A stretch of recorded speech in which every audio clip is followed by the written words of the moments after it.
Life sucks. Society is doomed. I've heard a lot of people use that phrase to describe life. I've seen it highlighted in YouTube video thumbnails. I've seen it on people's faces. I've noticed it in their habits. This mantra is even silently screaming within the words of those who wish to be positive, whether they're aware of it or not. I'm not here to argue that life doesn't suck. However, by the end of this video, I will have shared one of the key reasons why life sucks less for me. Maybe it will be of benefit to you. I really don't know. But trust me when I say this video is much weirder than you think, because we're about to dive into the nature of thought itself. Who am I? I'm just a nobody who likes to ponder the nature of humanity for fun. Not to change things, not to save anyone. I firmly believe if there is a change to occur in you, it will occur alone in you. Why do I feel so trapped in my mundane daily life? Or in other words, why does life suck? Us humans seem to corrupt everything we touch. Wolves used to run free. Now dogs sit in crates for their whole lives because the humans responsible for them don't speak dog even relatively. And to begin with, all they wanted was a puppy, which is a problem in itself. We put massive amounts of energy into bombs and rockets instead of affordable health care or food and clothes for all. We claim to know something of love while we divorce and self-harm as a cultural norm. In my opinion, the culprit behind all this and more is thought. Not the media, not big pharma, not the government. Thought itself. The real root of the issue is thought itself. We know all too well the power of thought. But have you ever wondered what its limitations are? I've not come across many who have been free enough to question our most treasured human instrument. What is thought? Thinking? Mind? And is this the instrument which will solve our existential woes? I think a man named Jiddu Krishnamurti said it best when he said, "Your highly praised inventiveness springs from your thinking, which is essentially a protective mechanism. The mind has invented both religion and dynamite to protect what it regards as its best interests." To see what he is pointing at through these words is to see both the power and limits of thought. Thought separates the human individual from nature and then tries to lay claim to all things. But this separation is a fallacy. Humans are not separate nor superior creatures. We have no more worth than a bird or a leaf, but it is thought which builds a character called me. Some might call that ego, which then goes on to produce a culture, which thus informs a society. There is no ego outside of thought. One tends to hear the statement, "my ego," but this is false. My equals ego. There's no separation. What is occurring is the divisive nature of thought itself doing what it does best, dividing and creating conflict. And so it is imperative to see that if life within this society sucks, the culprit is not merely the individual, but thought itself imposing on the individual notions of freedom, which, as one can see in one's own life, only produces a looped sense of sorrow. We know nothing of freedom. How could we know if we are free, if what we know freedom to be stems from a limited mind? Truly ponder that question. Another man named Jiddu Krishnamurti, surprisingly born around the same era but having no relation to U.G. Krishnamurti, pointed at something about freedom when he said, "To find out anything, there must be freedom. To find out what I think, what I feel, what are my motives, to find out, not merely to analyze intellectually, but to find out, there must be freedom to look. To look at that tree, you must be free from worry, from anxiety, from guilt.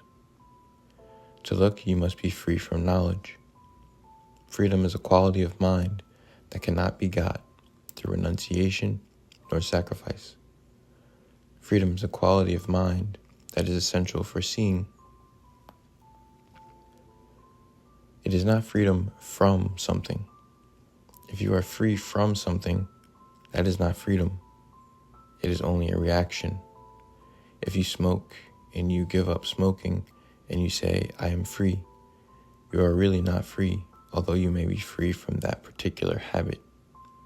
Freedom concerns the whole habit-forming machinery, and to understand this whole problem of habit forming, one must be free to look at its mechanism. Perhaps we are afraid of that freedom too, and therefore we put freedom far away from us, in some heaven. Although he may have contradicted himself by stating that it's about freedom from knowledge after saying it's not about being free from something, I still think he makes a valid point. I myself have put it this way: can a muddy puddle know cleanliness if it does not first become aware of the fact that it is muddy? If it does not see very clearly what mud is, how it is, why it is, etc., can it ever know anything else but mud? And further, all its solutions and inventions will inevitably and necessarily loop back on itself, only to maintain the mud, but call itself clean. As far as I can tell, humans behave in the same way so long as we do not know the limits of thought. So then one might ask, with all seriousness, is it possible to change? In my opinion, if radical change is possible, it has nothing to do with the way in which we attempt to change things at present. It has nothing to do with will or effort.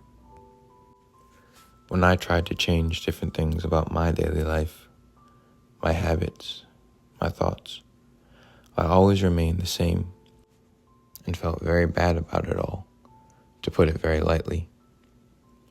However, when energy ceased to be dissipated in the direction of God's scary news propaganda, beliefs in becoming great, sex, etc., things simply changed on their own.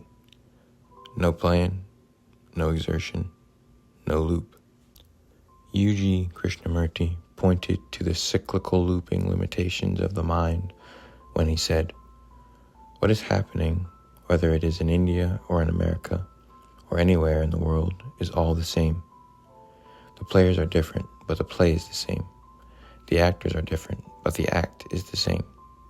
If you pick up a paper published 40 years ago in this country, I believe you will be surprised that everything they have said is again being repeated by these people now.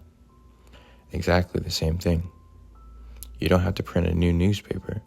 You can just pick up that old stuff and put new names and dates on it and reissue it. What is it that you are doing now? You are doing exactly the same thing." I noticed the following by simply reflecting on the sorrows within the mirror of my daily life. Prevail in stillness. Relieve frustration. Indulge frustration. Permit ruin. Stillness does not mean static. The quality of stillness I refer to has its own action necessarily, but it is an action without effort. This might sound a bit heady, but I'm only sharing what I've noticed to reveal itself to be true in my own daily life, in regards to my own looping frustrations. Us humans live in frustration, doom, a constant suckiness, because we keep trying not to. We keep planning, we keep pleasure seeking, we keep theorizing, we keep praying. But all these methods come from a mind that cannot sit still with itself long enough to honestly come out with the fact that one is just afraid and confused, afraid of death and confused about how to live. I wonder if you see this too. And so we cling to the answers sold to us by the smooth talkers. Sometimes that smooth talker wears a tie. Sometimes he'll wear a robe. Other times she'll wear a plain t-shirt. It doesn't matter. We're so scared, we'll listen to anyone with a half-cocked gleam of confidence in their eye. But when that energy is no longer dissipated toward trying to be something other than what one is, or directed at theories or plans or gods, what one actually is reveals itself. And that's the key. How a thing reveals itself without you trying to discover or change anything. At that point, I found life stops sucking. In my opinion, life begins to feel a whole lot smoother. You still go to work every day, you still get stressed, but you don't go berserk with suicide ideations. At least I don't anymore. You don't buy the doomsday hype because you notice there's nothing new going on here.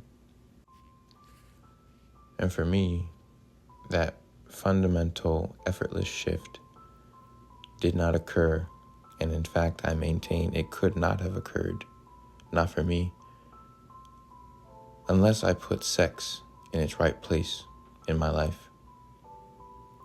When I was truly open enough to question its place, regardless of what the culture has told me it means, that's when things started to shift.